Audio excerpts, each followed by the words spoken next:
Quero contratar mais mão de obra para minha produção. Eu sei que as vendas vão aumentar, né? A produção vai aumentar, consequentemente vai aumentar as vendas, mas quanto que eu tenho que ter de aumento de faturamento para que essa melhoria seja viável?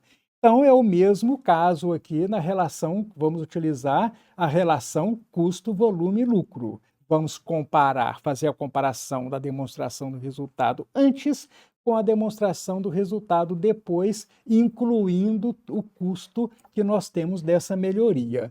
Então, nós temos aqui a quantidade de peças produzidas, 50.000 peças, desse setor da indústria, e aqui nós temos a demonstração média de resultados desse setor. Bom, aqui nós vamos fazer os parâmetros, né? Nós vamos parametrizar a receita aqui, né, que na realidade é o cálculo do preço de venda, né? Nós vamos pegar esses 392.500 e dividir por 50.000. Então, o preço de venda é R$ 7,85. Impostos é os 53.500 dividido pela receita 392.500. E assim por diante. Vamos fazer, né, os percentuais todos aqui.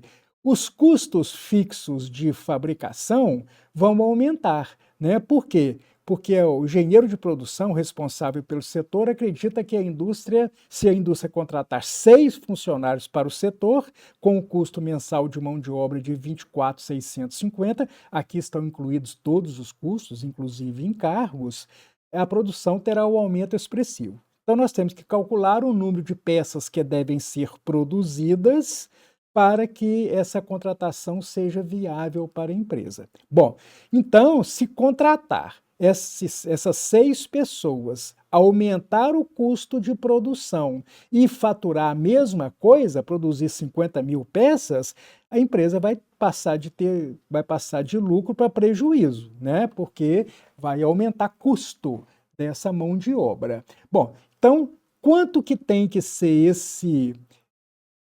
essa quantidade produzida de peças que dê um lucro operacional igual ao anterior? Então, nós vamos fazer aqui dados, testes de hipóteses, atingir meta, vamos fixar, né, o lucro operacional, vamos passar, nós queremos que ele tenha um valor de 6.480. Eu posso colocar o valor que eu quiser, só que aí eu estou calculando o ponto de equilíbrio. Você pode falar, ah, não, mas eu quero um lucro não é de 6.480, não, eu quero um lucro de 30.000. Pô, você coloca 30.000 aí. Só que isso aí não é o ponto de equilíbrio, né? O ponto de equilíbrio, o lucro tem que ser o mesmo do lucro anterior. Bom, então nós vamos alterar a célula aqui 50.000 peças. Então, o que é que nós temos? Temos que produzir 59.096 peças. Se a gente passar de 50.000 para 59.096 peças, nós vamos ter o mesmo lucro que a gente tinha antes. Então, isso é o ponto de equilíbrio dessa contratação de mão de obra. Queremos mais, né? Isso aí é o mínimo que a empresa tem que faturar para que essa contratação seja viável economicamente, né? Então, nós temos que sempre buscar o ponto de equilíbrio. Agora, você pode falar, não, mas eu quero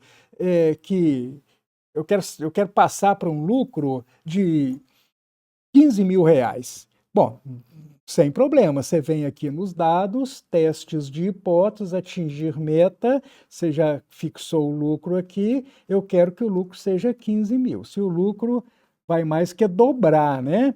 Passar para R$ 15.000, quanto que tem que ser a produção? Então, a produção está lá, ó, vai passar para 62.240 peças. Isso aí não é o ponto de equilíbrio, né? Porque você aumentou o lucro. Então, você pode fazer simulação que você quiser. No curso online ou em company de engenharia econômica Pegar, Fazer e Decidir, eu vou trabalhar esse e outros assuntos de grande impacto na engenharia econômica.